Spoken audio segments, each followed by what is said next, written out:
आकाशवाणी देहरादून से प्रस्तुत है प्रादेशिक समाचार। पहले मुख्य समाचार। प्रदेश के जंगलों में लगी आग पर काबू पाने के प्रयास जारी। सरकार ने जंगल की आग से प्रभावित जिलों के लिए 5-5 करोड़ रुपए का बजट आवंटित किया। प्रदेश के जंगलों में आग लगाने वालों पर गैंगस्टर एक्ट के तहत कार्रवाई की जाएगी। स्वास्थ्य विभाग ने राज्य में हीटवेव का अलर्ट जारी किया। और लोकसभा चुनाव के तीसरे चरण का मतदान जारी है। इस चरण में 10 राज्य और केंद्र शासित प्रदेश की 93 लोकसभा सीट के लिए मतदान किया जा रहा है। नमस्कार, दोपहर समाचारों के साथ मैं प्रियंका मलिक और अब समाचार विस्तार से। प्रदेश के जंगलों में लगी आग पर काबू पाने की कोशिशें जारी है। सरकार ने जंगल की आग की रोकथाम और नियंत्रण के लिए विशेष व्यवस्था की है। इसके लिए सरकार ने जंगल की आग से प्रभावित जिलों के लिए 5-5 करोड़ का बजट भी आवंटित किया है। संबंधित जिलों के जिलाधिकारियों के साथ जिला आपदा प्रबंधन अधिकारी, डीएफओ, पुलिस अधिकारी, फायर वॉचर लगातार मौके पर जंगल की आग बुझाने में लगे हुए हैं। सरकार ने कहा कि जरूरत पड़ने पर सहायता युवा मंगल दल, महिला मंगल दल, स्वयं सहायता समूह, स्वयंसेवक, पीएससी जवान, होमगार्ड और पीआरडी जवानों को भी इस काम में लगाया जाएगा। पौड़ी जिले के जंगलों में लगी आग पर काबू पाने के लिए भारतीय वायुसेना के MI-17 हेलीकॉप्टर की मदद ली जा रही है। राज्य वनाग्नि एवं आपदा प्रबंधन की ओर से जारी बुलेटिन के अनुसार इस फायर सीजन में अब तक जंगल में आग लगने से लगभग 930 घटनाएं दर्ज की गई। इनमें से जंगल में आग लगने की सबसे ज्यादा घटनाएं 491 कुमाऊं मंडल में है और 365 गढ़वाल मंडल में दर्ज की गई है। इससे अब तक 1196.5 हेक्टेयर वन क्षेत्र प्रभावित हुआ है। इसके साथ ही जंगलों में आग लगाने वालों के खिलाफ पुलिस और वन विभाग आवश्यक कार्रवाई कर रहा है। अब तक कुल 383 वन अपराध मामले दर्ज किए गए, जिनमें से 315 अज्ञात और 59 ज्ञात मामले शामिल है। रुद्रप्रयाग जिले के कालीफाट मीठा पानी में 6 लोगों को जंगल में आग लगाते हुए केदारनाथ वन्य जीव प्रभाग की टीम ने गिरफ्तार किया है। आरोपियों के खिलाफ भारतीय वन अधिनियम में मुकदमा दर्ज कर लिया गया। रुद्रप्रयाग वन प्रभाग के प्रभागीय वन संरक्षक अभिमन्यु सिंह ने बताया कि आरोपियों ने पूछताछ में जंगल में आग लगाना स्वीकार किया है और संबंधित के खिलाफ कार्रवाई की जा रही है। उन्होंने बताया कि अब तक वनाग्नि के मामलों में दोनों प्रभाग में 25 से अधिक मुकदमे दर्ज किए गए हैं। राज्य में गर्मी का असर लगातार बना हुआ है। आने वाले बढ़ते दिनों में तापमान को बढ़ता देख स्वास्थ्य विभाग ने प्रदेश में हीट वेव का अलर्ट जारी किया है। स्वास्थ्य सचिव डॉक्टर आर राजेश कुमार ने हीट वेव को लेकर पूरी एडवाइजरी जारी की है। उन्होंने आगामी महीने में गर्मी के मौसम में हीट वेव के दृष्टिगत गर्मी से संबंधित बीमारियों के बढ़ते खतरे से निपटने और बचाव के लिए सभी जिलाधिकारी और मुख्य चिकित्सा अधिकारियों को आवश्यक दिशा निर्देश जारी किए हैं। प्रदेश मुख्य निर्वाचन अधिकारी डॉक्टर BVRC पुरुषोत्तम ने उत्तरकाशी जिले के लोकसभा चुनाव के लिए बनाए गए स्ट्रांग रूम और मतगणना केंद्र का निरीक्षण किया। उन्होंने सुरक्षा व्यवस्था और मतगणना को लेकर की जा रही तैयारियों का जायजा लिया। इस बीच मुख्य निर्वाचन अधिकारी ने वीडियो कॉन्फ्रेंसिंग के माध्यम से राज्य के सभी जिलाधिकारी और जिला निर्वाचन अधिकारियों के साथ बैठक कर मतगणना को लेकर की जा रही तैयारियों की समीक्षा की। मुख्य निर्वाचन अधिकारी ने स्ट्रांग रूम और परिसर के विभिन्न क्षेत्र तथा तीनों स्तर के सुरक्षा घेरों की मौके पर जाकर पड़ताल की। डॉक्टर पुरुषोत्तम ने सुरक्षा व्यवस्था को निरंतर चाक चौबंद बनाए रखने के भी निर्देश दिए हैं। उन्होंने आदर्श आचार संहिता और मतगणना के लिए तय नियम व प्रक्रिया का पूरी तरह से अनुपालन करने को भी कहा। मुख्य निर्वाचन अधिकारी ने कहा कि मतगणना को लेकर सभी आवश्यक प्रबंध समय से सुनिश्चित करने के साथ ही मतगणना कर्मियों को बेहतर प्रशिक्षण पर विशेष ध्यान दिया जाए। उन्होंने कहा कि मुख्य निर्वाचन अधिकारी कार्यालय का कामकाज अब ई-ऑफिस के माध्यम से संपन्न कराया जा रहा है, लिहाजा जिला स्तर से उनके कार्यालय को किया जाने वाला पत्राचार में ई-ऑफिस माध्यम का उपयोग किया जाए।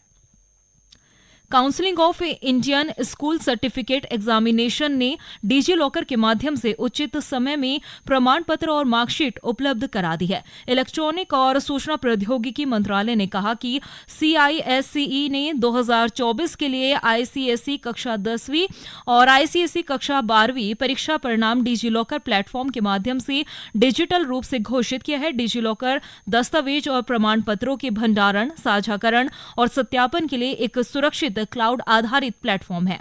इस साल कुल 2,43,000 से अधिक छात्र ICSE के लिए उपस्थित हुए, जबकि लगभग 1 लाख ने आईसीएसई की परीक्षा दी है। मंत्रालय ने कहा कि 3,43,000 से अधिक छात्र अब डिजी लॉकर पर CISCE द्वारा जारी मार्कशीट और प्रमाण पत्र आसानी से प्राप्त कर सकते हैं। ये समाचार आकाशवाणी के देहरादून केंद्र से प्रसारित किए जा रहे हैं। ताजा समाचार के लिए आप हमारे फेसबुक पेज आकाशवाणी समाचार उत्तराखंड और ट्विटर हैंडल @AIRnews_DDN को फॉलो कर सकते हैं। ये समाचार यूट्यूब चैनल आकाशवाणी समाचार उत्तराखंड को सब्सक्राइब कर सुने जा सकते हैं। साथ ही ये समाचार आकाशवाणी की वेबसाइट www.newsonair.gov.in/उत्तराखंड पर भी उपलब्ध हैं। भारतीय जनता पार्टी के प्रदेश अध्यक्ष महेंद्र भट्ट ने चारधाम यात्रा से प्रदेश की आर्थिकी में बड़ी छलांग लगने की उम्मीद जताई है। उन्होंने सफल और सुरक्षित यात्रा के लिए सरकार की प्रतिबद्धता दोहराते हुए विपक्ष से राजनीति करने के बजाय रचनात्मक सहयोग करने का आग्रह किया है। श्री भट्ट ने कहा कि यात्रा के लिए तीर्थ यात्रियों की ओर से रिकॉर्ड संख्या में पंजीकरण कराया जाना इसका शुभ संकेत है।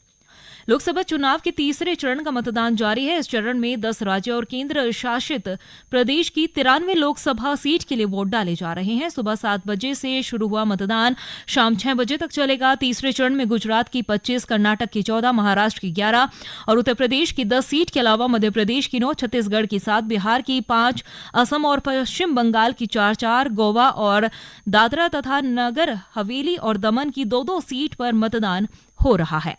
पीएम श्री योजना के अंतर्गत राज्य के पीएम श्री विद्यालयों के प्रधानाचार्यों की क्षमता संवर्धन के लिए स्कूल शिक्षा एवं साक्षरता मंत्रालय, भारत सरकार के निदेशक डॉक्टर प्रीति मीणा और समग्र शिक्षा राज्य परियोजना निदेशक एवं विद्यालय शिक्षा महानिदेशक बंशीधर तिवारी ने मुख्य संदर्भता के लिए 3 दिवसीय प्रशिक्षण कार्यशाला का शुभारंभ किया।